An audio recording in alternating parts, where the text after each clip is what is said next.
পাহানি মির্জাপুর শুভরাত্রি, powered by Cambrian school and college. প্রিয় দর্শক, আপনাদের সঙ্গে আছি আমি জয় মামুন। আমরা কথা বলতে চাই তাপদাহ নিয়ে। আপনারা জানেন যে গত কয়েকদিন ধরে বাংলাদেশ পুড়ছে রীতিমতো। সূর্যের প্রবল তাপ এবং বাতাসে আর্দ্রতার পরিমাণ খুবই কম। ভয়াবহ গরমে অতিষ্ঠ সারা দেশের মানুষ। ঢাকা শহরে গতকালকে আমরা শুনেছি, আবহাওয়া অফিস থেকে জানানো হয়েছিল যে 58 বছরের মধ্যে বোধহয় সর্বোচ্চ তাপমাত্রা রেকর্ড করা হয়েছে গতকাল। আজকেরটা এখনও আমরা জানি না, কিন্তু আবহাওয়া অফিস থেকে ইতিমধ্যে বলা হয়েছে যে এই ধারা আরও কয়েকদিন অব্যাহত থাকবে।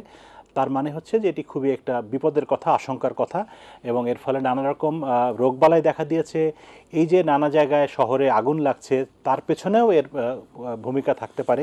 এসব বিষয় নিয়ে কথা বলতে চাই। আসলে আমাদের কি করণীয়, সব সরকারের কি করণীয়, রাষ্ট্রের কি করণীয়, নাগরিক হিসেবে আমাদের কি করণীয়, নিজেকে কিভাবে রক্ষা করা যাবে, এইসব বিষয় নিয়ে কথা বলার জন্য আজকে এই আয়োজন। আমার সঙ্গে স্টুডিওতে আছেন ডক্টর তৌহিদা রশিদ, তিনি অধ্যাপক, আবহাওয়া বিজ্ঞান বিভাগ, ঢাকা বিশ্ববিদ্যালয়, এবং আছেন ইফতেখার মাহমুদ, সাংবাদিক, তিনি পরিবেশ বিষয়ে কাজ করেন দীর্ঘদিন ধরে। অনলাইনে আমার সঙ্গে যুক্ত আছেন ডক্টর শামীম হাসান ভূঁইয়া, তিনি আবহাওয়াবিদ, এবং আছেন ডক্টর আবদুল্লাহ আবু সাইদ, মেডিসিন বিশেষজ্ঞ, চট্টগ্রাম মেডিকেল কলেজ হাসপাতাল। আরও আছেন রফিক রহমান, চুয়াডাঙ্গা প্রতিনিধি, এটিএন বাংলা। চুয়াডাঙ্গা প্রতিনিধি এটিএন বাংলাকে রাখার কারণ হচ্ছে যে চুয়াডাঙ্গাতেই আমরা দেখতে পাচ্ছি যে সর্বোচ্চ তাপমাত্রা ঢাকা শহরেই গতকালকে যদি 41.4 ডিগ্রি ছিল, সেই জায়গায় যেখানে আরও বেশি ভয়াবহ, সেখানে মানুষ কীরকম অবস্থায় আছে সেটি একটু জানতে চাইব রফিকের কাছ থেকে। আমি রফিককে দিয়েই শুরু করতে চাই। চুয়াডাঙ্গার তাপমাত্রার খবর আমরা জানি, কিন্তু সেখানে জনজীবনের কি অবস্থা, মানুষজনের কি অবস্থা, এই মানুষকে বাঁচানোর জন্য সেখানে কোনো ধরনের কোনো উদ্যোগ কারো আছে কিনা একটু জানতে চাই। 2 এপ্রিল থেকে আমাদের এখানে তাপ প্রবাহ শুরু হয়েছে। গতকাল সব থেকে বেশি সর্বোচ্চ তাপমাত্রা ছিল 42.2 ডিগ্রি সেলসিয়াস। একটু ভালো খবর সেটা হচ্ছে আজ 3টায় এটা 0.4 নেমে এসে 41.8 ডিগ্রি নির্ধারণ করা হয়েছে দুপুর 3টার সময়। এটা একটু ভালো খবর।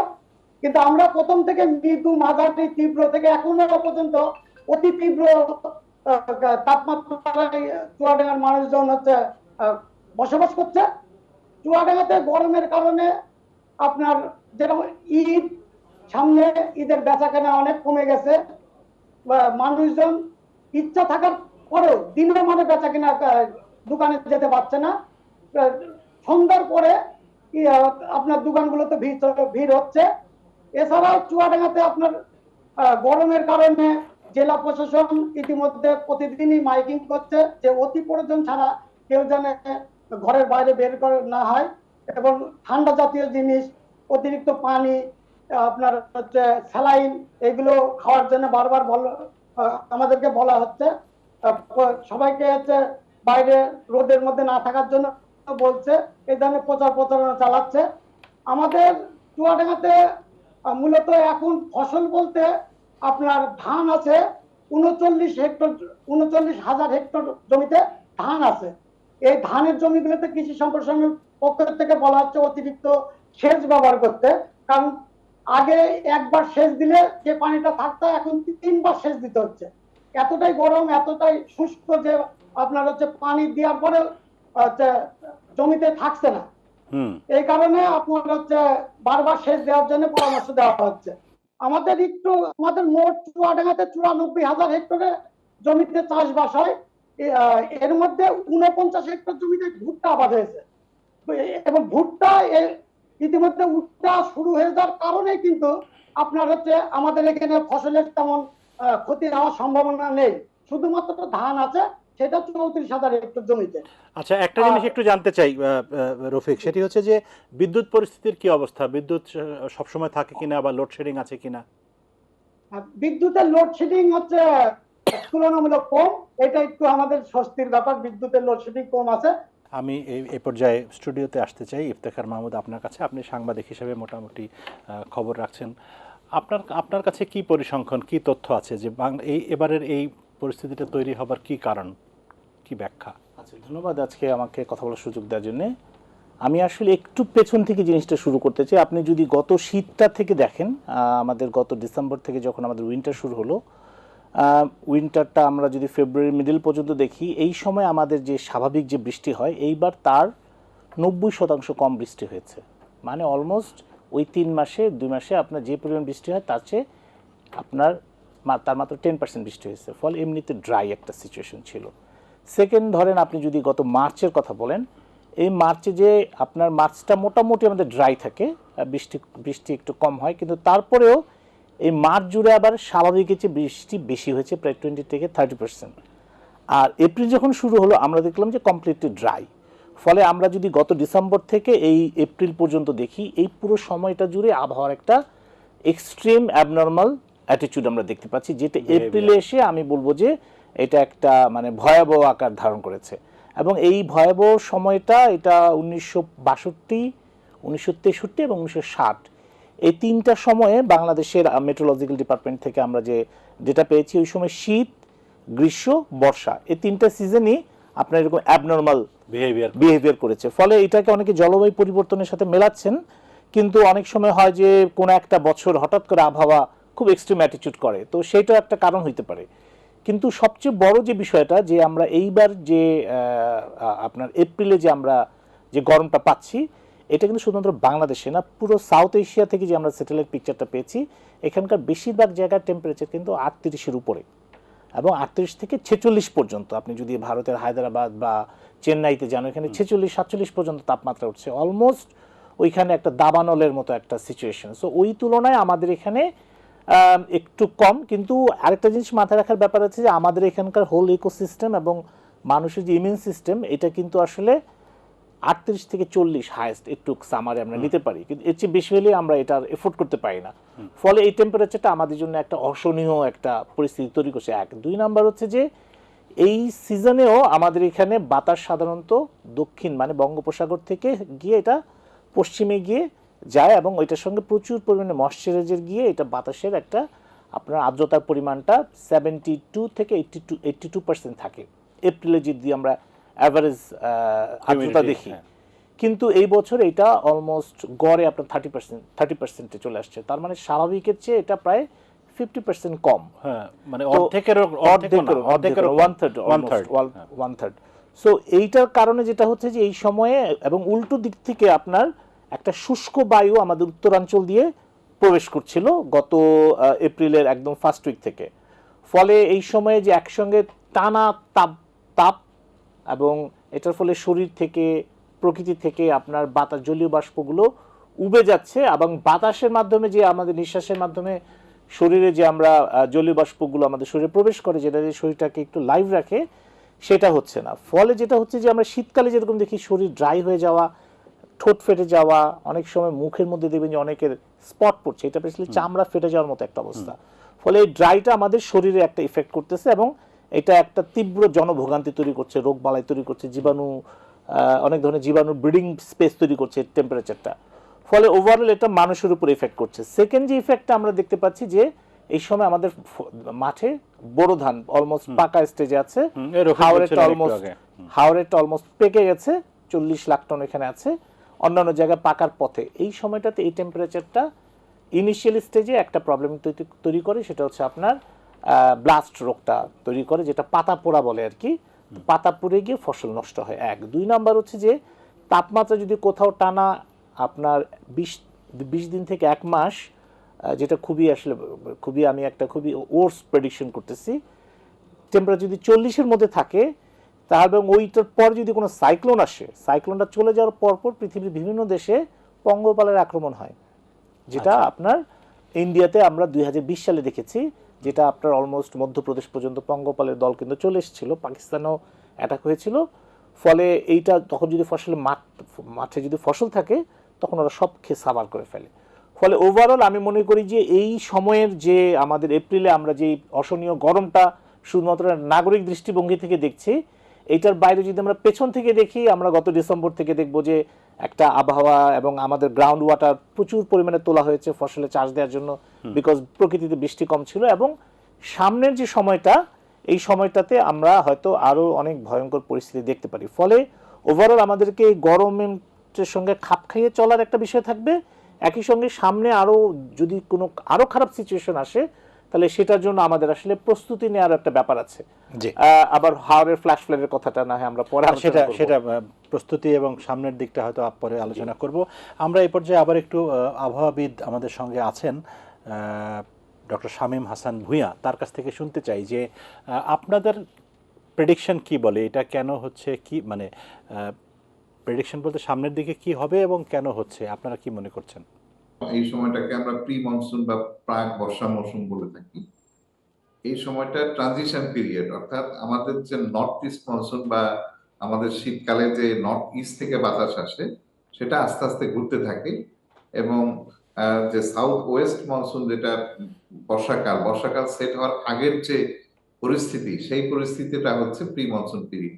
এ সময় কিছুটুক বাতাস উত্তর দিক থেকে, উত্তর পূর্ব দিক থেকে আসবে, বা উত্তর পশ্চিম দিক থেকে আসবে, বা দক্ষিণ পশ্চিমেও কিছু কয়েকদিন থাকবে, এরকম ট্রানজিশন পিরিয়ড। তো এই ট্রানজিশন পিরিয়ডে কিছু কিছু ময়েশ্চার আমাদের দেশে ঢোকে এবং কিছু কিছু বৃষ্টি দেয়। কিন্তু এবছর যে ব্যতিক্রম সেটা হচ্ছে প্রায় 20 দিনেরও উপরে আমরা একটা ড্রাই স্পেল পাচ্ছি। অর্থাৎ এই সময় আমাদের যে পরিমাণ বৃষ্টি নর্মালি হওয়ার কথা ছিল সেটা তো হয়ই নাই।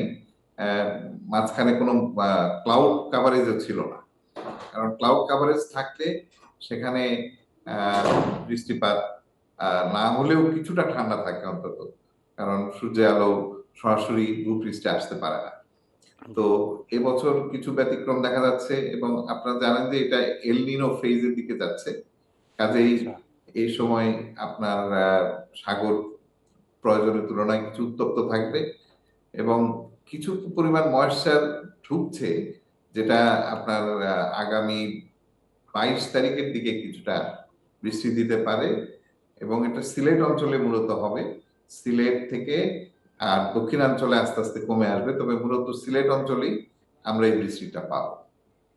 আচ্ছা, ঢাকা শহরে বৃষ্টির কি অবস্থা, মানে কি মনে করেন আপনারা ফোরকাস্ট? ঢাকা শহরে ওই সিলেটের বৃষ্টির কিছু অগ্রভাগ আমরা পাবো, সেই ক্ষেত্রে খুব অল্প পরিমাণে, খুব বেশি নয়, এবং সেই ক্ষেত্রে যেটা হবে যে তাপমাত্রা সামান্য কমে আসবে, তাপমাত্রা সামান্য দিনের সর্বোচ্চ তাপমাত্রা কমে আসবে, কিন্তু ময়েশ্চারের সংযোগ ঘটাতে তখন অস্বস্তিটা বাড়বে, গরমের অস্বস্তিটা বাড়বে, ঘাম হবে, এবং এই ঘামটা শুকাবে না। আর রাতের তাপমাত্রা কিন্তু আবার বেড়ে যাবে, কারণ ক্লাউড কাভারেজ থাকার কারণে আমাদের রাতে যে টেরেস্ট্রিয়াল রেডিয়েশন যেটা এখন সরাসরি চলে যাচ্ছে বলে আমরা রাতে তাপমাত্রা কম পাচ্ছি, সেটা আবার রাতের তাপমাত্রা কিছুটা বাড়বে, কারণ মেঘ দ্বারা বাধাগ্রস্ত হবে। আচ্ছা আচ্ছা, ও মানে টেরেস্ট্রিয়াল রেডিয়েশনের কারণে এখন রাতের তাপমাত্রাটা কম পাওয়া যাচ্ছে, মানে রাতের তাপমাত্রা দেখছি যে আসলেই এখন ঠিক আছে আর কি, মানে রাতের টেম্পারেচার তুলনামূলকভাবে কম। পার্থক্য আপনার অলমোস্ট অর্ধেকে হ্যাঁ, নেমে আসছে। মানে আমি দিনে follow করি, 40 রাতে 20 হ্যাঁ রাতে 20-22 এরকম হয়ে যায়, আর দিনে 40-42 এরকম। আচ্ছা, ধন্যবাদ আপনাকে ডক্টর শামীম। আমরা ডক্টর আব্দুল্লাহর কাছে যাব স্বাস্থ্য বিষয়ে জানতে, কিন্তু তার আগে আমাদের সঙ্গে ডক্টর তৌহিদা রশিদ আছেন, আপনার কাছ থেকেও একটু শুনতে চাই শুরুতে। আসলে আমার মনে হয় শামীম সাহেবও কিছু কথা বলেছেন এবং ইফতেখার সাহেব তো অনেক ডিটেইলি বলেছেন। বিষয়টা হচ্ছে যে আমরা কিন্তু কয়েক বছর থেকেই কিন্তু এই প্যাটার্নগুলো দেখছি যে তীব্র হচ্ছে। হিটওয়েভ আগে ছিল না সেটা না, আগে হিটওয়েভ ছিল, কিন্তু সেটা হয়তো 3 দিন 4 দিন পর্যন্ত প্রলং করতো, কিন্তু এখন আপনি দেখেন যে প্রায় 15 দিন হয়ে গেছে কিন্তু, হ্যাঁ মৃদু থেকে হ্যাঁ 16 তারিখ প্রায় 14-15 দিন থেকে কিন্তু টানা হিটওয়েভ চলছে, এবং এই ওয়ার্নিংগুলো কিন্তু আমরা গত কয়েক বছর থেকে দিয়ে আসছি যে হিটওয়েভ দীর্ঘমেয়াদী হিটওয়েভ হবে, এবং সেই দীর্ঘমেয়াদী হিটওয়েভটা কেমন মৃদু থেকে তীব্রর দিকে যাচ্ছে। শুরু হয়েছে 36 থেকে, এখন কিন্তু 40 এবং 40-এরও বেড়ে যাবে। কোনটাকে মৃদু বলে, কোনটাকে মডারেট বলে? 36 থেকে 38 হচ্ছে আপনার মৃদু, তারপর হচ্ছে 38 থেকে 40 হচ্ছে মাঝারি, তারপর হচ্ছে 40 অ্যাবাভ হলে হচ্ছে তীব্র। তো এই যে আমরা কিন্তু মৃদু থেকে শুরু করে এখন কিন্তু তীব্রর দিকে যাচ্ছি। আমরা তীব্রের মধ্যে আছি অলরেডি, হ্যাঁ বিভিন্ন রিজিয়নে, তো ঢাকাও ইভেন তীব্র। তো এই বিষয়টা হচ্ছে প্রলং হচ্ছে, আগে শর্ট ওয়েভ হিট ওয়েভ হতো, যেমন আমরা দেখেছি টেম্পারেচার লাস্ট ইয়ারে একদিনের জন্য 42 ডিগ্রি হয়েছে, এবছর এই মাসে টানা আমরা চলছে। কিন্তু টানা চলছে। তো এই বিষয়গুলো হচ্ছে ভাবার বিষয়, যে আপনি একদিন সহ্য করতে পারেন, হ্যাঁ, ব্যতিক্রমী আবহাওয়া, কিন্তু আপনি 20 দিন 25 দিন সহ্য করা কঠিন। এটা স্বাস্থ্যের জন্য বলেন, কৃষির জন্য বলেন, যে কোনো ক্ষেত্রেই হোক। এর জন্য যে প্রবলেমগুলো হয়, এবং যেটা বলা হলো যে একটা দীর্ঘমেয়াদী, যে শীতটাও হচ্ছে সবসময়, শীত মানেই হচ্ছে ড্রাই থাকবে, এটাই স্বাভাবিক, এবং একটা প্রলং যখন ড্রাই সিজন থাকে, তারপরে যখন আরও হিউমিডিটি কম পায়, বিভিন্ন কারণগুলো অলরেডি ডেসক্রাইব করা হয়েছে, যখন আপনার এখন 25-26 হচ্ছে হিউমিডিটি, তো এই ধরনের সিচুয়েশনে ড্রাই কন্ডিশন এবং হট, হ্যাঁ, এই কন্ডিশনে অবশ্যই দাবানল বেড়ে যাবে। এটা বিশ্বের সব জায়গায় হয়, বাংলাদেশেও এটা কিন্তু কিছুটা শুরু হয়েছে, আমরা দেখতে পাচ্ছি। যেমন আপনি জানেন যে অস্ট্রেলিয়া দাবানল একটা বিশাল একটা রেগুলার একটা ফেনোমেনা। কারণ হচ্ছে যে যখন প্রলং হিটওয়েভ থাকে তখন, এবং যদি থান্ডারস্টর্ম হতো, এখন আমরা কিন্তু কালবৈশাখী এখনো পাইনি, কালবৈশাখী যখন পাবো তখন কিন্তু তীব্র কালবৈশাখী হবে, এবং থান্ডারস্টর্ম যেটা হবে সেটাও কিন্তু ইন্টেন্স হবে, এবং যেই থান্ডারগুলো, যেহেতু সেটা ইলেকট্রিসিটি তৈরি করে, সেই ইলেকট্রিফিকেশনের ফলে দেখা যাবে যে আরো ছোট ছোট কিন্তু দাবানল তৈরি হয়ে যেতে পারে জঙ্গলে, ড্রাই তো সবকিছু হঠাৎ করে, রাইট, হ্যাঁ। আবার কয়েকদিন বৃষ্টির পরে কিন্তু এই অবস্থাটা আবার অন্যরকম হবে। তো এই সিচুয়েশনগুলো, এবং যেটা বলা হলো যে এল নিনো ফেজ, হ্যাঁ, আমরা এখন নিউট্রাল কন্ডিশনে আছি, লা নিনো শেষ হয়েছে, এখন আমরা এল নিনো ফেজে আছি, এল নিনো থেকে আমরা নিউট্রাল ফেজে আছি, আমরা কিন্তু জুন থেকে এল নিনো ফেজে ঢুকবো। এল নিনো ফেজটা মানেই হচ্ছে আপনার প্রশান্ত মহাসাগরের তাপমাত্রা, এটাকে আমরা বলি হচ্ছে উষ্ণ সমুদ্র স্রোত, আর লা নিনো ফেজটা হচ্ছে শীতল সমুদ্র স্রোত। এবং আমাদের দেশ যেটা এশিয়া এবং এই অঞ্চলগুলো, বাংলাদেশ, এই অঞ্চলগুলো তখন ড্রাই কন্ডিশন থাকে, আর হচ্ছে আপনার পেরু, তারপর হচ্ছে আপনার ব্রাজিল এবং উত্তর আমেরিকার যে ওয়েস্টার্ন কোস্ট, এই অংশগুলো থাকে হচ্ছে তখন বৃষ্টি হয়, এবং ওখানে কিন্তু অস্বাভাবিক আবার বন্যা এবং অন্যান্য ধরনের ফেনোমেনা দেখা যায়, কিন্তু এই জায়গাগুলো আমাদের হচ্ছে ড্রাই ফেজ। তো আমাদেরকে এল নিনো ফেজে যেহেতু আমরা ঢুকছি, আমাদের এই ওয়েদার কিন্তু আরো কয়েক বছর পর্যন্ত থাকবে, এবং এই তাপমাত্রা আরো বাড়তে থাকবে। কয়েক বছর থাকে, 3 বছর থাকতে পারে, 5 বছর থাকতে পারে, 7 বছরও থাকতে পারে। এটা এক এক সময় এক এক রকম ভাবে এটা ঢোকা মানে এই যে চরম ভাবাপন্ন এটা আবহাওয়া, আরো বাড়বে, এবং বিশ্বে এমনও হতে পারে যে সমস্ত রেকর্ড ছাড়িয়ে যেতে পারে তাপমাত্রার। এবং আরো ইন্টারেস্টিং বিষয় হচ্ছে আপনার বৃষ্টির পরিমাণও তখন কমে যাবে, হ্যাঁ, যেহেতু আপনার লো প্রেশার সিস্টেম যেটা ফর্ম করবে, সেটা কিন্তু আমাদের কোস্টে ফর্ম করবে না, মানে এই প্রশান্ত মহাসাগরের পূর্ব দিকে করবে না, এটা চলে যাবে হচ্ছে আমেরিকা, উত্তর এবং দক্ষিণ আমেরিকার কোস্টে। তো তখন কিন্তু লো প্রেশার ওখানে ফর্ম করবে, বৃষ্টি ওখানে হবে, আমাদের এদিকে কিন্তু ড্রাই থাকবে। তারপর হচ্ছে এটা একটা বিষয় গেল। এখন এটার যে দীর্ঘমেয়াদী যে প্রভাবটা, এটা এই জন্য আমাদেরকে কৃষি এবং স্বাস্থ্য খাতে সব জায়গায় কিন্তু এটার একটা বড় ধরনের পরিকল্পনা দরকার, হ্যাঁ, শুধুমাত্র এটা কোনো টেম্পোরারি বিষয় না, আমি বারবার বলছি যে এটা কোনো টেম্পোরারি বিষয় না। আমি আপনাকে ধন্যবাদ দিচ্ছি। আমি কি ধরনের পরিকল্পনা নেওয়া দরকার সেটা নিয়ে আপনার চিন্তা নিশ্চয়ই শুনবো। আমরা চলে যাচ্ছি এ পর্যায়ে ডক্টর আব্দুল্লাহ আবু সাইদ, মেডিসিন বিশেষজ্ঞ, চট্টগ্রাম মেডিকেল কলেজ হাসপাতাল, তার কাছে। ডক্টর সাইদ, আপনি যদি আমাদেরকে একটু বলেন যে এই যে তাপদাহ আমরা দেখছি দেশ জুড়ে, সারা দেশেই মোটামুটি একই রকম অবস্থা, কোথাও একটু কম, কোথাও একটু বেশি, কোথাও 43, কোথাও 42, কোথাও 41, কোথাও 39, কিন্তু প্রবল একটা গরমের ভিতর দিয়ে যাচ্ছে, এবং মানুষের জনজীবন, যেই কথাটি শুরুতে বলছিলাম যে অতিষ্ঠ, এবং এর ফলে আমরা ঢাকায় দেখছি বা অন্যান্য জায়গা থেকে খবর পাচ্ছি যে হাসপাতালগুলিতে নানা ধরনের ডায়রিয়া সহ নানা রকম রোগীর সংখ্যা বাড়ছে, শিশুরা বিশেষ করে বেশি আক্রান্ত হচ্ছে। আপনার অভিজ্ঞতা কি বলে? আপনার মেডিকেল কলেজ হাসপাতালের কি অবস্থা, এবং কি পরামর্শ আপনার মানুষের জন্য এই সময়ে? আপনাকে অসংখ্য ধন্যবাদ। আমাকে কি শোনা যাচ্ছে? জি, শোনা যাচ্ছে, আপনি বলুন। Thank you.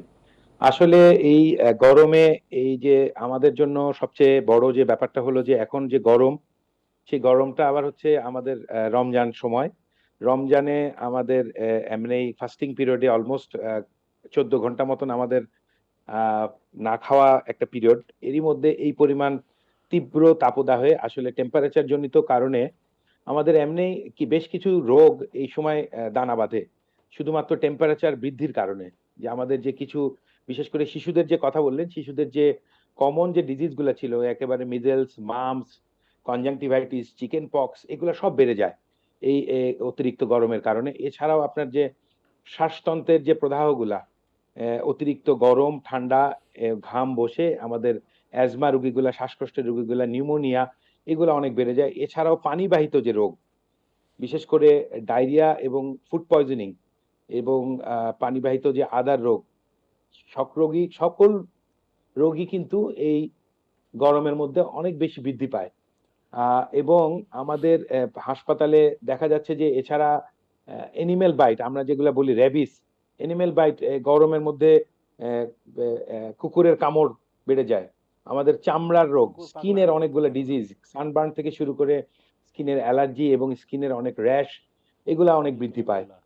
এছাড়া ইনফ্লুয়েঞ্জা, কনজাংটিভাইটিস, অ্যাজমা রোগীদের অ্যাজমা, বিভিন্ন ধরনের রোগী আমরা এই হাসপাতালে বিশেষ করে এই রমজান মাসে পাচ্ছি। বিশেষ করে এই এপ্রিল মাসে তো এমনি আমাদের টেম্পারেচার অনেক বৃদ্ধি পায়। এছাড়াও আমাদের যেহেতু এখন রোজার পিরিয়ড, এই সময় মানুষের পানি শূন্যতা জনিত কিছু কারণে মানুষ কিডনি রোগেও অনেক বেশি আক্রান্ত হচ্ছে। ডায়রিয়া যেটা হচ্ছে, ডায়রিয়া থেকে খুব দ্রুত পানি শূন্যতা হয়ে তারা কিডনি রোগে আক্রান্ত হয়ে যাচ্ছে। এই রোগগুলোই আমরা বেশি পাচ্ছি। আর এই রোগগুলা প্রতিরোধের জন্য যে আসলে যে উপদেশগুলা, যে আমাদের খুব স্বাভাবিক ব্যাপার যে আমাদের এই মুহূর্তে টেম্পারেচার যেহেতু অনেক বেশি আমাদের কাজের, যেটা চুয়াডাঙ্গার অভিজ্ঞতা শুনলাম যে জেলা প্রশাসক সাহেব বলছেন, ওরকম ভাবে আমরাও উপদেশ দিচ্ছি আসলে অনেক বেশি প্রয়োজন না থাকলে আমরা এই হিটটা তো অ্যাভয়েড করতে হবে সামহাউ। আমাদের অনেক বেশি পানি খেতে হবে, হাইড্রেশন। এখন ইফতারের পর থেকে আপ টু সেহরি পর্যন্ত যে পিরিয়ডটুকু আমরা পাচ্ছি, এই পিরিয়ডে আমাদের প্রচুর পরিমাণে পানি পান করতে হবে। আমাদের হাইড্রেশনের কোনো বিকল্প নাই।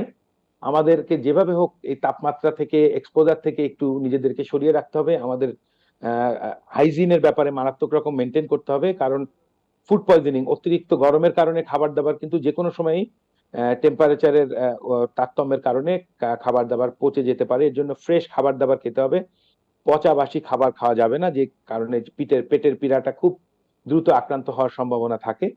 এছাড়া যদি আমাদের আরো যে জিনিসগুলো আছে, আমাদের এডিকুয়েট বিশ্রাম নিতে হবে। আমাদের কাপড় চোপড়ের ক্ষেত্রে সাবধান হতে হবে যে আমাদের খুব পাতলা লাইট কালারের কাপড় চোপড় পরিধান করতে হবে। আমাদের এইগুলাই আমাদের মূলত উপদেশ সাধারণ দর্শকের জন্য। জি, অনেক ধন্যবাদ আপনাকে। আমি আবারও একটু ডক্টর শামীম হাসান ভূঁইয়ার কাছে যেতে চাই। আপনি শুরু করেছিলেন এল নিনোর প্রসঙ্গটা, যে আমরা লা লিনা পার হয়ে এল নিনোর দিকে যাচ্ছি। ডক্টর শামীম, আপনি যদি একটু ব্যাখ্যা করেন যে আসলে বাংলাদেশে এর প্রভাব কি হতে পারে, যেই কথাটি একটু আগে কিছুটা তৌহিদা রশিদ বলছিলেন। তৌহিদা রশিদ ম্যাডাম ঠিকই বলছিলেন যে এখন আমরা যে ক্রমান্বয়ে এল নিনোর দিকে যাচ্ছি, এই ফেজে যে প্রভাবগুলো পড়ে সেটা হচ্ছে ড্রাইনেসটা বাড়ে, অর্থাৎ আমাদের যে ড্রাই স্পেল যেটা বলি, ড্রাই স্পেলের পরিমাণটা বেড়ে যায়। এবং এরপরে যখন ওয়েট স্পেলটা আসে, সেই ওয়েট স্পেল যদি খুব অল্পও থাকে, যেহেতু ড্রাই স্পেল সময়ে প্রচুর পরিমাণ এনার্জি আমাদের ভূপৃষ্ঠ এটা অ্যাবজর্ব করে রাখে, যখনই ময়েশ্চারের সংযোগ ঘটে তখন কিন্তু কালবৈশাখী ঝড়গুলো শক্তিশালী হয়। অর্থাৎ এই ঝড়ের মাধ্যমে এই যে এনার্জিটা স্টোর ছিল আমাদের, এই এনার্জিটা আবার রিলিজ হয়ে যায়।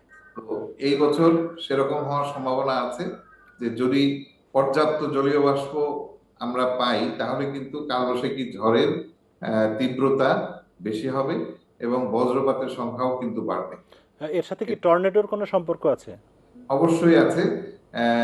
এইটা যদি আমরা এখন যে মাইক্রো স্কেলে যে কিছু কিছু এলাকা আমাদের হটস্পট বলতে পারি আমরা, এই সকল অঞ্চলে টর্নেডো হতে পারে, কারণ এখানে নদীর পাড়ে বালু বালু এলাকা বা এই সকল এলাকায় কিন্তু আমাদের এই টর্নেডোটা তৈরি হয়।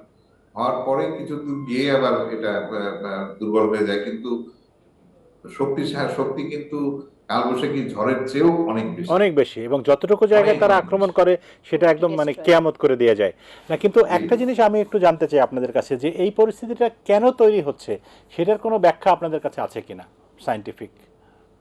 অ্যাকচুয়ালি এখন আর এটা কোনো গবেষণার বিষয় নয় যে বৈশ্বিক উষ্ণতা এই গত যে শিল্প বিপ্লবের পর থেকে ক্রমাগত যে বৈশ্বিক উষ্ণতা বাড়ছে, এটা কিন্তু এখন একটা নির্মম বাস্তবতা।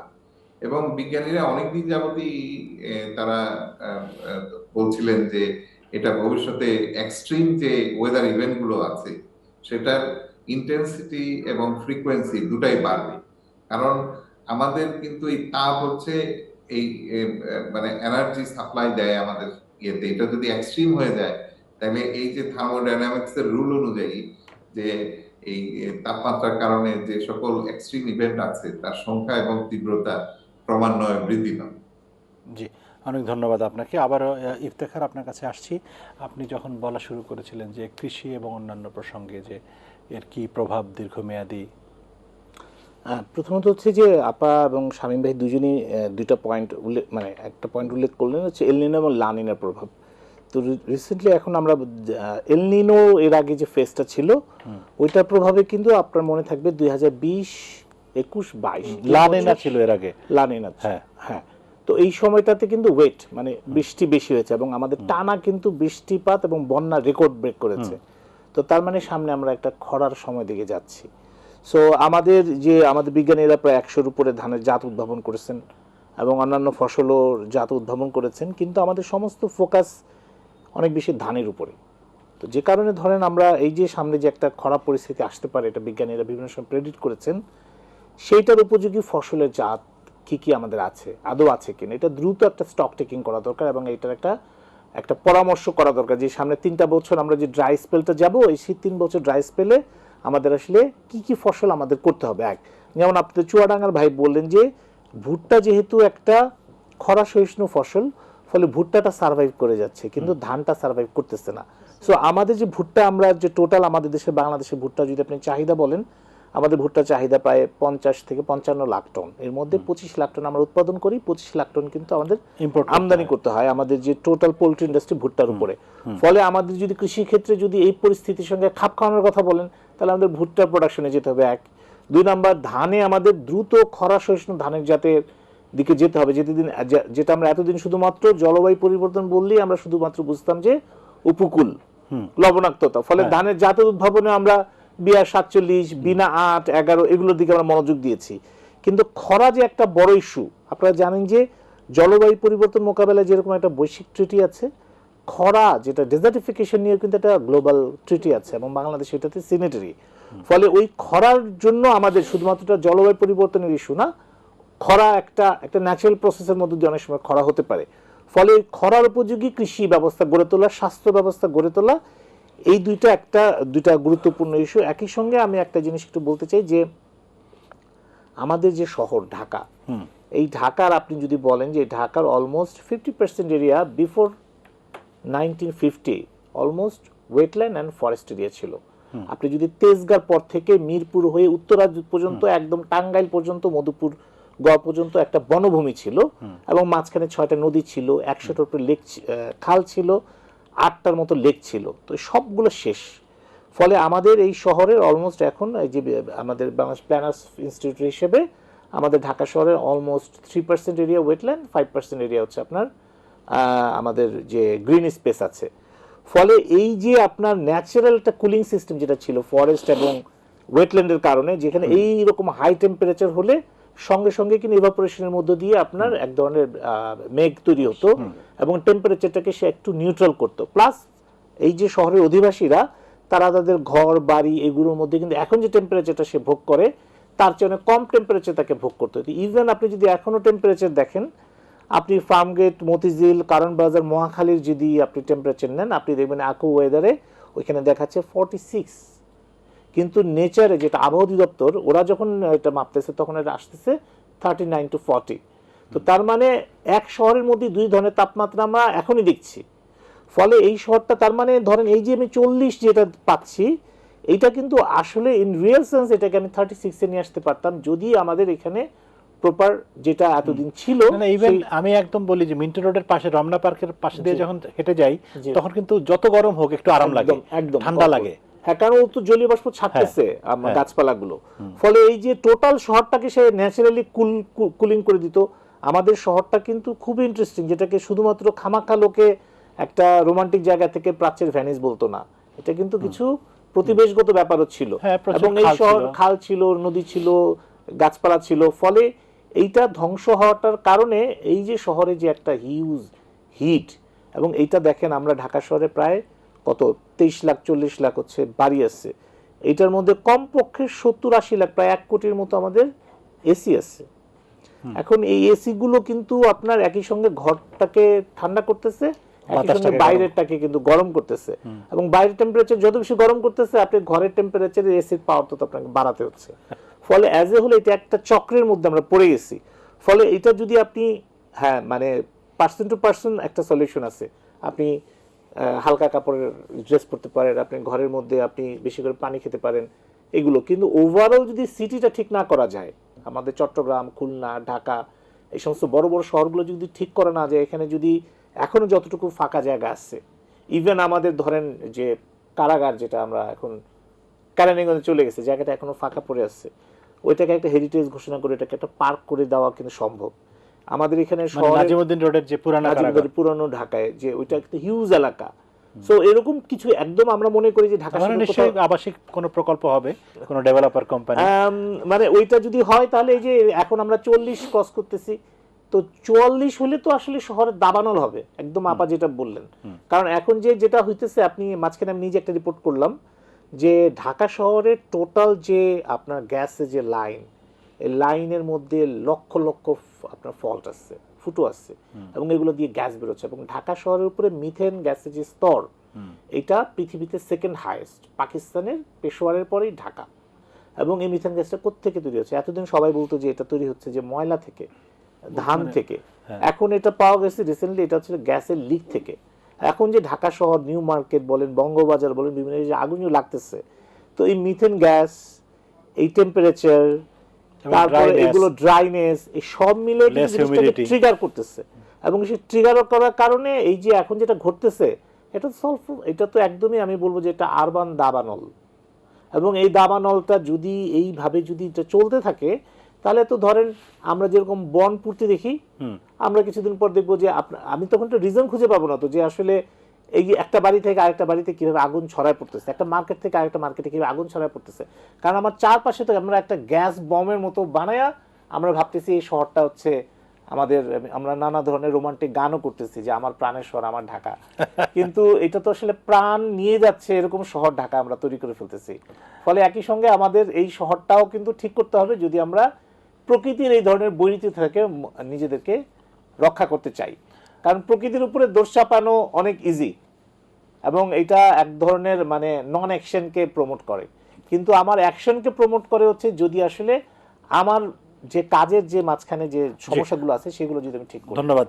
আমি তৌহিদা আপার কাছে আসতে চাই একটু, যেটি ঢাকা শহর সম্পর্কে ইফতেখার বলছিলেন সেই আলোচনায় না গিয়ে, যে জলবায়ু পরিবর্তনের কথা আমরা শুনি, এটা একটা গ্লোবাল কি বলে প্রবলেম, সেখানে ইন্ডিভিজুয়ালি বাংলাদেশ রাষ্ট্র হিসেবে কিছু করতে পারে কিনা, একা কোনো কিছু করার আছে?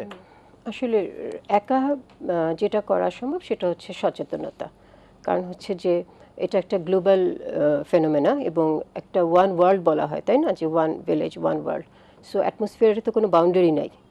আমরা যেখান থেকেই গ্রিন হাউস গ্যাস এমিশন হচ্ছে সেটার ইম্প্যাক্ট সব জায়গায় পড়ছে, এবং বাংলাদেশ যেহেতু উপকূলীয় অঞ্চলের মধ্যে পড়ছে, সেটা হচ্ছে আমাদের হচ্ছে রিস্ক ফ্যাক্টর অনেক বেশি। তারপর হচ্ছে আবার হিমালয় থেকে যদি আইস মেল্ট কিন্তু শুরু হয়েছে, এটাও কিন্তু একটা অ্যালার্মিং ইস্যু। নাই, রাইট। এই যে আইস মেল্ট হচ্ছে, আইস মেল্ট হয়ে কোথায় আসে? ডাউনস্ট্রিম আমাদের দেশে আসে এবং বে অফ বেঙ্গলে আসছে, আলটিমেটলি নদীগুলো, এবং সিলটেশনও এটার সাথে সাথে কিন্তু প্রচুর পরিমাণে সিলটেশন হচ্ছে, নদী ভরাট হয়ে যাচ্ছে। তো আমরা কিন্তু আসলে মানে এক্সট্রিম লেভেলে কিন্তু আসলে সাফার করছি এই জলবায়ু পরিবর্তনের ফলে। তো এই বিষয়গুলোর জন্য আমাদেরকে যেটা করতে হবে যে সরকারকে অবশ্যই এই যে এখন গ্রিন ফান্ড আছে এগুলো প্রপার ইউটিলাইজেশন করতে হবে, যে আসলে কোন জায়গায় এই ফান্ডগুলো ইউজ করলে আমাদের বাংলাদেশ টোটালি এই জলবায়ু পরিবর্তনের সাথে আমরা কোপ করতে পারবো। আমরা তো এখান থেকে বের হয়ে যেতে পারবো না, আমাদেরকে এখানে অ্যাডাপ্টেশনের এমন এমন জায়গা কিছু ক্রিয়েট করতে হবে যেখানে আমরা কোপ করতে পারবো। যেমন জলাশয়, এটা একটা বিশাল ব্যাপার। তারপর হচ্ছে আকস্মিক বন্যা। আকস্মিক বন্যা কখন হয়? যখন আপনার নদীগুলোর পানি ধরে রাখতে পারে না, তখনই তো আকস্মিক বন্যা হচ্ছে। এবং যখন আপস্ট্রিমে প্রচুর পরিমাণে রেইনফল হচ্ছে, বৃষ্টি হচ্ছে হঠাৎ করে, সেটা এফেক্টটা তো বাংলাদেশে আসছে, সেটা ফ্ল্যাশ ফ্লাডই হোক, রেগুলার ফ্লাডই হোক, মানে নর্মাল ফ্লাডই হোক, এগুলো হচ্ছে একটা। সো আমাদেরকে বৈশ্বিক জলবায়ু পরিবর্তনের সাথে মোকাবেলা করে টিকে থাকার জন্য যেই ধরনের প্রকল্প দরকার, পরিবেশ বান্ধব প্রকল্প, আবার আমরা বলি যে পরিবেশ বান্ধব প্রকল্প, মানে আপনি একটা প্রকল্প নিলেন, সেটা একটা সমস্যা সমাধান করার জায়গায় আরেকটা নতুন সমস্যা তৈরি করলো, সেই ধরনের প্রকল্প কিন্তু আমাদের জন্য কোনোভাবে গ্রহণযোগ্য না। সো পরিবেশ বান্ধব প্রকল্প নিতে হবে এবং সেই সাথে আমাদেরকে আমরা সেইভাবেই আমরা যেন উন্নয়নের দিকে এগিয়ে যাই, সেটা হচ্ছে একটা বিষয়। আর আপনি আরেকটা কি বলছিলেন? একটা হচ্ছে না, ওই এটাই আসলে যে লং টার্মে এখন লং টার্মে কি দেখেন, যেমন আমি কিছু বিষয় বলি যে সমুদ্র পৃষ্ঠের তাপমাত্রা সব রেকর্ড কিন্তু এবছর ছাড়িয়ে গেছে। আমাদের সমুদ্র পৃষ্ঠের তাপমাত্রা গত বছরের চেয়েও কিন্তু এখন 0.1 ডিগ্রি বেশি, এবং এটার একটা প্রভাব তো সারা বিশ্বেই পড়বে সার্কুলেশন প্যাটার্নে। হ্যাঁ, ওশান যে সমুদ্র স্রোত যেটাকে বলি, সমুদ্র স্রোত কিন্তু বড় ধরনের একটা পরিবর্তন আনবে। কারণ হচ্ছে শুধুমাত্র সমুদ্রের উপরের যে পৃষ্ঠের পানি সেটাই গরম হচ্ছে না, মজার বিষয় হচ্ছে বিভিন্ন মডেল দেখাচ্ছে যে সেটা ভার্টিক্যালি, মানে নিচের যে পানির লেয়ারগুলো আছে সেখানেও কিন্তু উষ্ণ করে দিচ্ছে। এটা কিন্তু খুবই মারাত্মক একটা বিষয়, খুবই স্কেয়ার। তো সামুদ্রিক প্রাণীদের উপর বড় একটা প্রভাব পড়বে, উপকূলীয় অঞ্চল থেকে শুরু করে এটার প্রভাব ল্যান্ডেও পড়বে। সমস্ত জায়গায় কিন্তু আমাদের কিন্তু বেশ একটা আমরা অ্যালার্মিং অবস্থায় আছে, এবং আমাদেরকে এখন যেটা করতে হবে, বিভিন্ন যে ক্লাইমেট মডেলগুলো বিশ্বব্যাপী যেগুলো কাজ করছে, সেই মডেলগুলোকে আমাদেরকে খুব ভালোভাবে সেই মডেল রেজাল্টগুলো অ্যানালাইসিস করতে হবে, মনিটর করতে হবে, এবং জনগণকে অবশ্যই আবহাওয়া যে ফোরকাস্ট দেওয়া হয় সেই ফোরকাস্টটা প্রপারলি দিতে হবে, এবং ফোরকাস্টটা মানুষকে দেখতে হবে, দেখে কিন্তু প্রতিদিনের যে জীবনযাপন ব্যবস্থা, এবং শুধুমাত্র প্রাত্যহিক জীবন না, আমরা বলবো হচ্ছে মধ্যমেয়াদী যে আবহাওয়া মানে ফোরকাস্ট দেওয়া হয়, দীর্ঘমেয়াদী যে প্রেডিকশন দেওয়া হয়, প্রত্যেকটার বিষয়ে জনগণ পর্যন্ত সেই ইনফরমেশনগুলো পৌঁছাতে হবে। এবং দুর্যোগ মন্ত্রণালয়কে আমি বলবো হচ্ছে বিভিন্ন ধরনের প্রোটোকল এখনই নেওয়ার সময়, সেটা প্রত্যেক ক্ষেত্রে যেন বিভিন্ন ধরনের প্রোটোকল নিয়ে জনগণকে একটা স্মার্ট বাংলাদেশের নাগরিক হিসেবে তৈরি করে। জি, অনেক ধন্যবাদ আপনাকে। মোটামুটি কথা বললাম এই বিষয় নিয়ে। গতকালকে আমি এক ভদ্রলোকের সঙ্গে কথা বলছিলাম, আপনারা তাকে চিনতে পারেন, তার নাম সেলিম। কারুপণ্য নামে একটা প্রতিষ্ঠান পরিচালনা করেন তিনি রংপুরে, যে শতরঞ্চি রপ্তানি করেন বাংলাদেশে। উনি খুব পরিবেশ বান্ধব মানুষ হিসেবে আমরা চিনি, আমি তাকে অন্তত 30 বছরের বেশি সময় ধরে চিনি। ইফতেখারও সাংবাদিক হিসেবে নিশ্চয়ই তাকে চেনেন। তার যে ফ্যাক্টরিটা, এটা খুব অসম্ভব সুন্দর একটা ফ্যাক্টরি, কারণ পুরো ভবনটা ধরেন 5 তলা বা যততলা, পুরোটা মনে হচ্ছে একটা জঙ্গলের ভিতরে, মানে এত গাছপালা ভবনের দেয়াল জুড়ে থেকে শুরু করে, এবং ভিতরে পানির প্রবাহ, নালার মানে পুকুরের মতো, কি বলে এটাকে, ওই ভবনের ভিতরে ব্যবহৃত পানিগুলিকে উনি রিসাইকেল করেন, এবং সবসময় নালা চলছে, চারিদিকে পানির ব্যবস্থা আছে। তো এই ভদ্রলোক খুবই পরিবেশ বান্ধব, এবং উনি নিজেই আমাকে ফোন করে বললেন যে মামুন ভাই, উনি আবার খুব পরিবেশ ইত্যাদি নিয়ে ভাবেন আর কি। উনি বললেন যে এই যে আগুন লাগছে, আপনারা কি মনে করছেন শুধুমাত্র কি বলে সিগারেটের কারণে আগুন লাগছে বা গ্যাসের কারণে আগুন লাগছে, তা কিন্তু না। এই যে হিউমিডিটি কমে যাওয়া ইত্যাদি কারণে এখন এটার একটা, আমি মনে করি যে প্রচুর পানি ছিটানো দরকার। শহরে বাড়িঘরে প্রত্যেকটা মানে বড় বড় শিল্প কারখানা থেকে শুরু করে যত বেশি পানি আপনি ছিটাতে পারবেন। এবং উনি আমাকে লিখে পাঠিয়েছেন, আমি একটু পড়ে শোনাতে চাই, আপনারা এখানে বিশেষজ্ঞরা আছেন, আপনারা ভালো বলতে পারবেন। উনি বলেছেন, অতিরিক্ত তাপমাত্রা ও অতি নিম্ন আর্দ্রতা আমাদের পরিবেশের একেবারে নতুন বাস্তবতা। আগুন লাগার জন্য এটি বড় কারণ। শপিং সেন্টারগুলোর অতিরিক্ত লাইট ব্যবহার বিদ্যুৎ লাইন তাপমাত্রা বাড়াচ্ছে, এতে করে শর্ট সার্কিট হওয়ার সম্ভাবনা পরিস্থিতি তৈরি হচ্ছে। এই মুহূর্তে যা করতে হবে, মার্কেট ও দোকানের লাইট 50% নিভিয়ে দিতে হবে, এসি 50% বন্ধ রাখতে হবে, প্রতিষ্ঠানের ছাদে, দেয়ালে ও আশেপাশে পানি ছিটিয়ে দিনে অন্তত 3-4 বার ভিজিয়ে রাখতে হবে। সকল প্রতিষ্ঠানকে বিশেষ টিম তৈরি করে এটা করতে হবে। আমাদের তাপমাত্রা 43 বা 45 ডিগ্রি হলে, একসাথে শতাধিক স্থানে অগ্নিকাণ্ড হলে ফায়ার সার্ভিস কি করবে?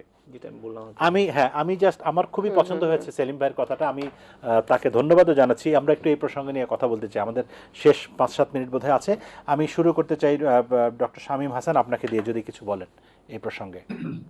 অ্যাকচুয়ালি পানি হচ্ছে একটা হিট সিঙ্ক হিসেবে কাজ করে।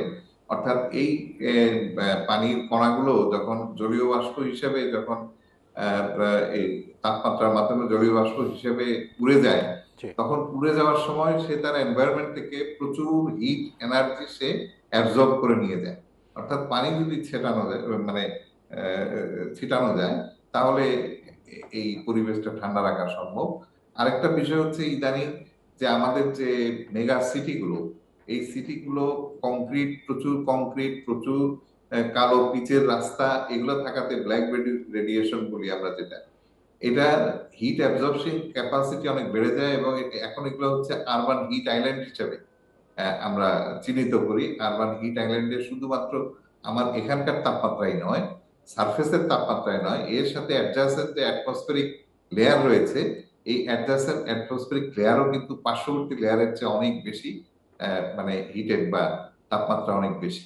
কাজে আমার মনে হয় গাছ লাগানোর ফলে গাছের যে পাতা থেকে যে ইভাপোট্রান্সপিরেশন হবে, সেখান থেকে পানিটা, জলীয় বাষ্পটা যখন উড়ে যাবে, তখন সে এনভায়রনমেন্ট থেকে প্রচুর তাপমাত্রা সংগ্রহ করে নিয়ে যাবে এবং পরিবেশকে ঠান্ডা রাখবে। কাজে এটা একটা খুব ভালো, বিশেষ করে আরবান হিট আইল্যান্ড থেকে বাঁচার জন্য আপনার প্রচুর গ্রিন গাছপালা লাগাতে হবে। তাহলে আমরা তো বলি যে 25% অন্তত গাছপালা থাকা দরকার। জি, আমাদের ঢাকা শহরে কয় পার্সেন্ট আছে? আমার তো মনে হয় 1% আছে। 1% আছে কিনা সন্দেহ। জি, হ্যাঁ। ধন্যবাদ আপনাকে। ইফতেখার, আপনি যদি একটু যোগ করেন এই এক প্রসঙ্গে। নম্বর হচ্ছে যে আপনি পানি ছেটানোর কথা বললেন, ঢাকা শহরে পানিটা পাবেন কোথায়? বুড়িগঙ্গার পানি কি ছেটানো যাবে? এটা আমার একটা বড় প্রশ্ন। দ্বিতীয় নাম্বার হচ্ছে যে ঢাকায় আপনার এই যে কয়েকটা ভবনে আগুন লাগলো, দেখেন আপনার কোথায় বঙ্গবাজারের আগুন হাতিঝিল থেকে পানি নিয়ে গিয়ে নেভাইতে হয়েছে। তার মানে তো এই শহরের মধ্যে যে আপনি ওয়াটার বডি যে সব শেষ করছেন, এটা আলটিমেট রেজাল্ট হচ্ছে আপনি নিজে এখন পুড়ে মরতেছেন। তো এবং হচ্ছে যে পানিটা আছে সেটাও তো এই লেভেলের টক্সিক, ওইটা গায়ের মধ্যে লাগলে এটা মানুষের যে কারো চামড়ার একটা ক্ষতি হবে। ফলে ঢাকায় একটা, যেটা আপনি সেলিম ভাইয়ের উদাহরণ দিলেন, আমি একটা খুবই গ্রেট এক্সাম্পল বলি যে কিছুদিন আগে আমি নিজে একটা রিপোর্ট করলাম যে নেচার বেস সলিউশন নামে একটা মডেল সারা পৃথিবীতে এখন তৈরি হচ্ছে। বলতেছে যে আপনি যে ইনফ্রাস্ট্রাকচারটা করবেন ওটা ইটসেলফ একটা একটা একটা এই যে পরিবর্তিত যে পরিস্থিতি, আবহাওয়া, জলবায়ু, সেটা মোকাবেলায় সক্ষম। সেলিম ভাইয়ের কারখানায় তো কোনোদিন আগুন লাগবে না। হাতিঝিলে যদি কোনোদিন আগুন লাগে কোথাও, এটা সঙ্গে সঙ্গে নিভে যাবে। আপনি যদি চিটাগাং-এ কেএপিজেড যান, ওইখানে দেখবেন যে তার 40% এরিয়া হচ্ছে গাছপালা, পশু পাখি দিয়ে ভরা। ওইখানে জীবন আগুনের কথা আপনি শুনবেন না। এবং এগুলো সবই কিন্তু নেচার বেস সলিউশনের যে ক্রাইটেরিয়া, সেই ক্রাইটেরিয়া মেনে কিন্তু ওগুলো করা হয়েছে। ফলে এইটাও যে আমাদের ইন্ডাস্ট্রিয়ালিস্টদের মধ্যে, ইভেন আমাদের গভর্নমেন্ট এজেন্সিগুলোর মধ্যেও আপনার এই যে একটা শহর বানায় ফেললাম, মানে হচ্ছে যে এখানে আমি 3000-5000 প্লট বানাইলাম, তো এখানে কয়টা পার্ক রাখলাম, কয়টা পুকুর রাখলাম, একটা নদীর প্রবাহ ছিল সেটাকে ঠিক মতো রাখলাম কিনা, এইটা কিন্তু একটা খুবই গুরুত্বপূর্ণ ব্যাপার। এবং এইটা যদি না মাথায় রেখে শুধুমাত্র মনে করি যে আমি ভবনের মধ্যে একটা পানি ছিটাবো আর একটা সমাধান হয়ে যাবে, গরমের মধ্যে আমি এসি ছাড়বো আমার ঠান্ডা লেগে যাবে, এই সমাধান দিয়ে হবে না। আমি বারবার যে প্রশ্নটা বলার চেষ্টা করতেছি যে টোটাল আমাদের এনভায়রনমেন্টের যে অ্যাপ্রোচ, ডেভেলপমেন্টের যে অ্যাপ্রোচ, সেই অ্যাপ্রোচের মধ্যে মানে একটা কম্প্রিহেনসিভ অ্যাপ্রোচ নিতে হবে। অ্যাপ্রোচটা একটু বড় কংক্রিট ইনফ্রাস্ট্রাকচারমুখী, এইটা প্রকৃতি বান্ধব একটা উন্নয়নের চিন্তা থেকে জিনিসটা করতে হবে, যাতে আসলে যখন এই ধরনের দুর্যোগ এবং বাস্তবতা আসবে তখন যাতে সেটা সামলাইতে পারে, নয়তো 1000 দিনের তৈরি করা উন্নয়ন একদিনে ধসে যাবে। জি, আমরা শেষ করতে চাই। ডক্টর তৌহিদুর রশীদ, আপনার কাছ থেকেও একটু শুনতে চাই যে আসলে এই যে পানি দেওয়ার কথা বলা হলো, বা এসি বন্ধ করার কথা বলা হলো, আগুন লাগার কথা বলা হলো, সিটি ম্যানেজমেন্টের কথা বলা হলো, এখানে রাষ্ট্র, সরকার, সিটি কর্পোরেশন, প্রশাসন, এদের ভূমিকা কি? আমরা এদেরকে কি দেখছি কি করতে?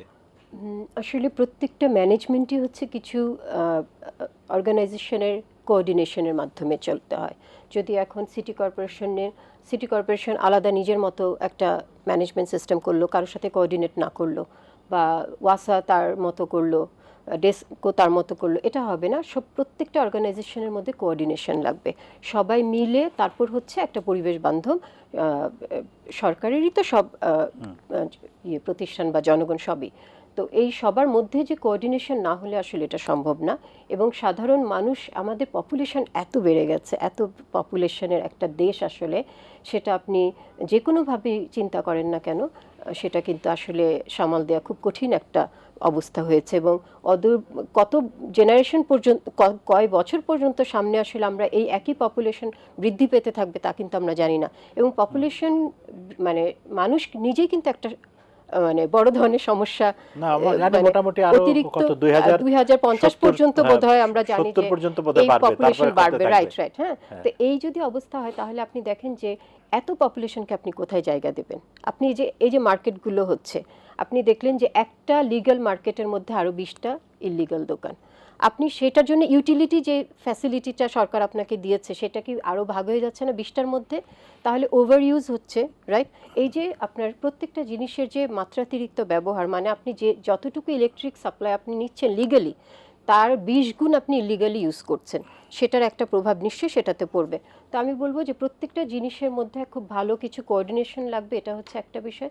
দ্বিতীয় হচ্ছে এসির ব্যবহার। এখন আমাদের আরবানাইজেশন বলি বা গ্লোবাল ওয়ার্মিং বলি, প্রত্যেকটা জিনিসকে আসলে আমরা কিন্তু ফেলে দিতে যেমন পারবো না, হয়তো বা আমরা ক্ষুদ্র ক্ষুদ্র ভাবে চিন্তা করতে পারি। যেমন সেলিম সাহেব খুব সুন্দর ওনার একটা প্রতিষ্ঠান করেছেন, প্রত্যেকটা প্রতিষ্ঠান যে একইভাবে করা যাবে হয়তো না, কিন্তু আমাকে চিন্তা করতে হবে হচ্ছে যে সাধারণ মানুষের জন্য বা পুরো সিটিটাকে আমরা এখন কিভাবে করতে পারি।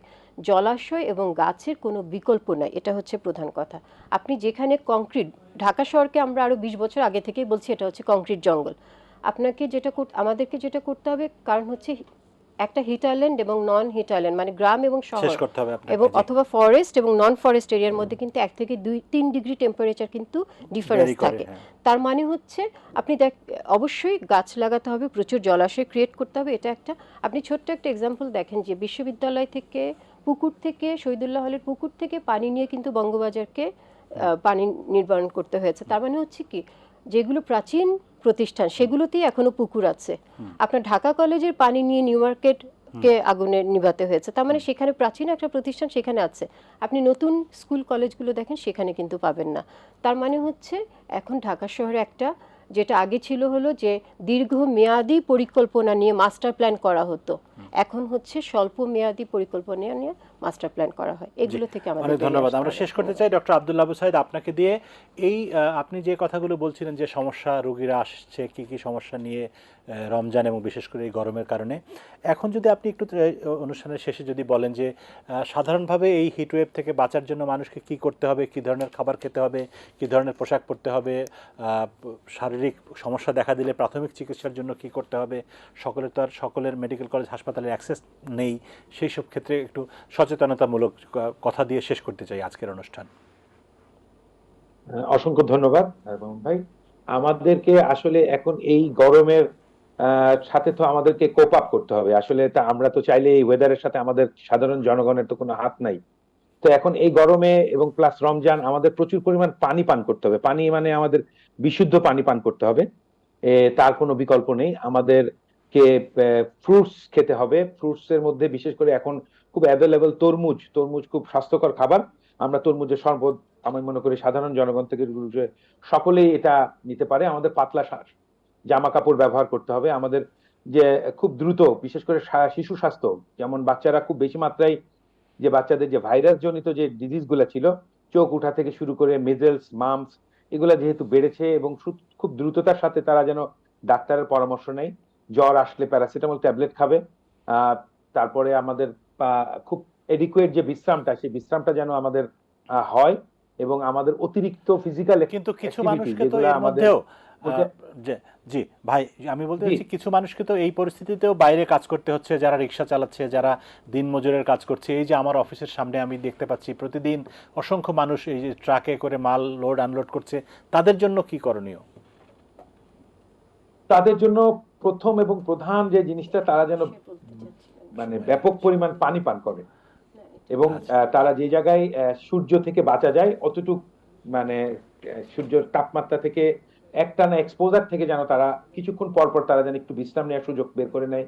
তারা বেশি করে পানি পান করে, এবং এই তারা হাইজিনটা একটু মেনটেন করে। আমাদের পরিষ্কার পরিচ্ছন্নতা থাকাটা, রেগুলার গোসল করা, একাধিকবার গোসল করার চেষ্টা করতে হবে, এবং এই জিনিসগুলাই বেশি আমরা প্রায়োরিটি দিচ্ছি। কারণ এই ধরনের ওয়েদারে শ্বাস প্রশ্বাস জনিত যে রোগ, রেসপিরেটরি ইলনেস, ওয়াটারবর্ন ডিজিজ বা পানিবাহিত রোগ, আমাদের কিছু ইনফেকশন, যেমন এই যে প্রেস্রাবের ইনফেকশন, ইউরিন ইনফেকশন, প্রচুর পরিমাণ ডায়াবেটিস রোগী বা যারা যে রোগীগুলা অনেক বেশি মাত্রায় কোমরবিডিটি বা অন্যান্য আদার্স কিছু রোগের মাধ্যমে যারা অলরেডি রোগাক্রান্ত, তাদের ক্ষেত্রে এই ঝুঁকিগুলো আরো বেশি। তাহলে এবং এছাড়াও আমাদেরকে বলা হচ্ছে যে বিশ্ব স্বাস্থ্য সংস্থা এই ধরনের ক্লাইমেট চেঞ্জ কিংবা অনেক বেশি তাপমাত্রার সাথে আমাদের মেন্টাল হেলথেরও অনেকগুলা ডিজিজের হ্যাঁ, মানুষ খুব খিটখিটে মেজাজের।